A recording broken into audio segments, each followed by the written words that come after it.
യേശുവിൽ പ്രിയപ്പെട്ടവരെ, പ്രവാചകന്മാരെ കല്ലെറിയുകയും കൊല്ലുകയും ചെയ്യുന്ന ജെറുസലേമിലെ സന്തതികളെയെല്ലാം ഒന്നിച്ച് ചേർത്ത് നിർത്തി ഒറ്റ ജനമാക്കാൻ ഈശോ ഒത്തിരി ആഗ്രഹിച്ചു, പരിശ്രമിച്ചു.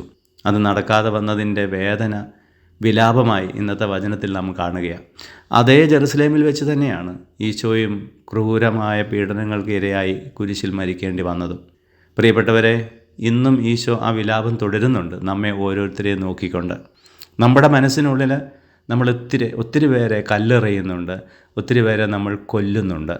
അതുപോലെ തന്നെ നമ്മുടെ ചിന്തകളും നമ്മുടെ സംസാരവും നമ്മുടെ പ്രവൃത്തിയും ഒന്നിച്ച് നിന്ന് നല്ലൊരു വ്യക്തിയായി ഈ ഭൂമിയിൽ നാം ജീവിക്കണമെന്ന് ഈശോ ആഗ്രഹിക്കുന്നുണ്ട്. പലപ്പോഴും നാം ചിന്തിക്കുന്നതല്ല സംസാരിക്കുന്നത് പോലെയല്ല പ്രവർത്തിക്കുന്നതും. എല്ലാം വ്യത്യസ്തമാകുമ്പോൾ നമ്മളിൽ പാപമുണ്ടാവുകയാണ്. ആ പാപം നീക്കം ചെയ്യണമെങ്കിൽ നമ്മുടെ ചിന്തകളും സംസാരവും പ്രവൃത്തിയും ഒന്നായി മാറണം. അങ്ങനെ ദൈവത്തിന് മഹത്വമുള്ള മനോഹരമായ ഒരു ജീവിതം നയിക്കുന്ന വ്യക്തികളായി നമ്മൾ മാറുമ്പോൾ കർത്താവ് സന്തോഷിക്കും, വിലാപം സന്തോഷമായി മാറും.